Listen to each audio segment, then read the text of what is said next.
folds together. It doesn't get all floppy with big holes in it. Okay?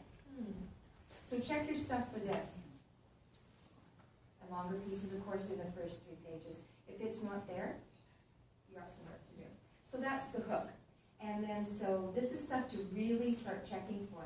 Check every page, every single page of your story, no matter how small or big. That on every page, they're learning something.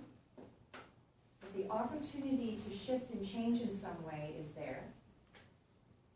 And that the writing is as skillfully done and as skillfully revised as you can do it, and is engaging. Because we learn better and better writing skills so that our writing is more and more engaging. How many people here have fave writers? I know yours is. Barbara Kingsolver. Mine too. At the moment. Yeah, oh God, I think she's a genius. If you haven't read Barbara Kingsolver, I think she's one of the most truly gifted novelists in the world today. I really do. Okay, anybody else? Anybody got a fave? Yeah, who?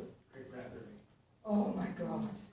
I literally cut my teeth on Ray Bradbury growing up. Genius. That's genius. Yes. And why? Why? Was it just the topics they wrote about? Style.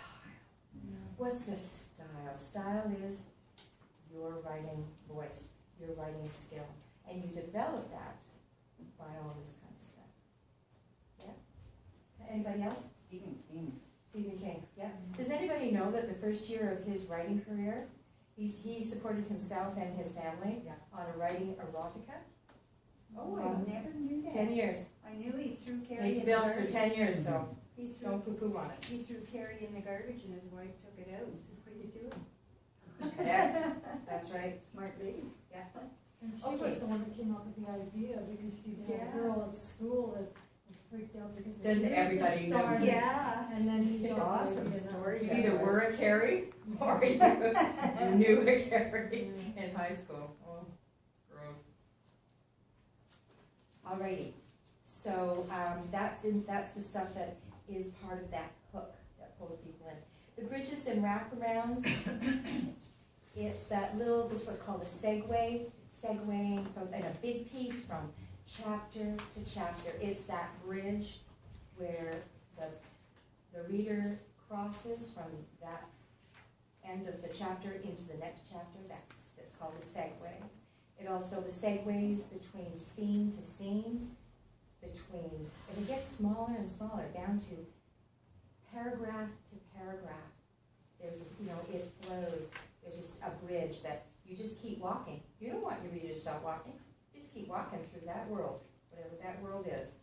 And you have to make sure that the last line of each paragraph, the last line of each scene, the last line of each chapter connects, is knit into the first line of the next one. That makes sense? What is that word you use? It's a Segue. Segue.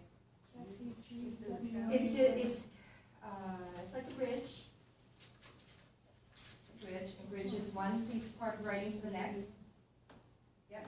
They say chapter to chapter, scene to scene, paragraph to paragraph even. Yep. They just keep right on walking so that they never stop walking. Okay? And that's the bridge part. The wraparound is when you're writing short pieces particularly, it's kind of what they call something stylistic. It wraps it up nice and tidy. It's very circular. So as you open the short piece, you close the short piece subtly. Not in repeating what you said at the opening, but reflecting the opening. So that the opening in shorter pieces, the open and the close, they reflect each other. So some people, they just take that too darn literally, and then it's just boring. Or they just repeat what they said at the opening. Kind of amateurish. It's like holding up a mirror to the beginning of the piece. That's what the end of it is. So it looks very skillful and interesting. That's used a fair bit in travel writing. Yes, and most short pieces, and short, like, 3,000 words or 5,000 words. And just as an aside, when you're writing a longer piece, like a book-length piece, remember to vary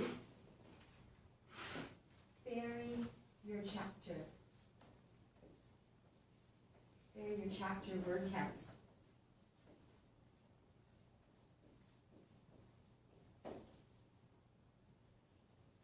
You know, so typically, I mean, anybody here actually has seen a one-line chapter? You see that in a book? Wow. Yowza. That's like cayenne pepper, man. You just use it very sparingly, but it's like a cup. Wow.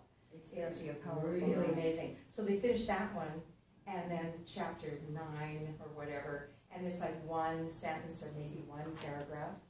You don't want to use that more than once or twice in a whole book. But it can be, you know, amazing, very stylish.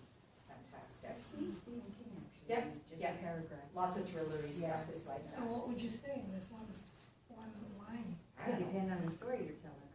Yeah, it's So the it's kapow about- line. Yeah. Somebody dies.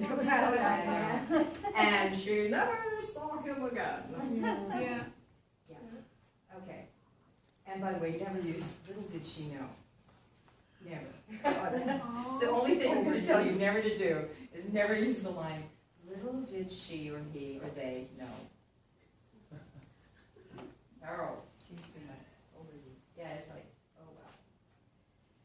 Yeah, okay, so your word counts, typically in a full like book length piece, you're looking at, on average, a short chapter is about like this, 1,500 words. And then, you know, 3,000 or 3,500. That's a typical word count for chapters. For children, of course, and younger readers, it's going to be less, accordingly. But definitely, because it's like that nice terrain. It's like driving through BC as opposed to driving through the prairies. My apologies to anybody. Okay, so again, just touching on things as we speed along to the last 25 minutes. Okay, and so like, you know, I've got here in the closings, mirroring the opening, urges the readers to agreement and action in a compelling voice.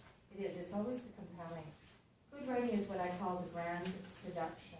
It is the grand seduction. You are seducing your readers, as opposed to bonking them over the head with something. It's not like the caveman version of hitting them over the head with a club and dragging them in. You are seducing your readers in, no matter what it is you're writing about. So always think about that, the difference between aggression or bullying and seduction. You're going to bully your readers into the story, push and shove them in, or you're going to let them wander in.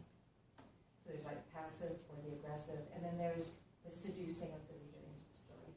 Does that make sense? Yep. So are you going to passively invite them in? Which is like, yeah, well, you know. It's like somebody says, yeah, okay, well, you know, I want to go out with you sometime, okay. You're not doing anything now. Yeah, I don't know what to do. Okay, so you want to be passive or aggressive? You're going to bully the people in? Or are you going to seduce the reader in? With all your terribly clever, styly, informational, inspirational, entertaining, right? Yeah?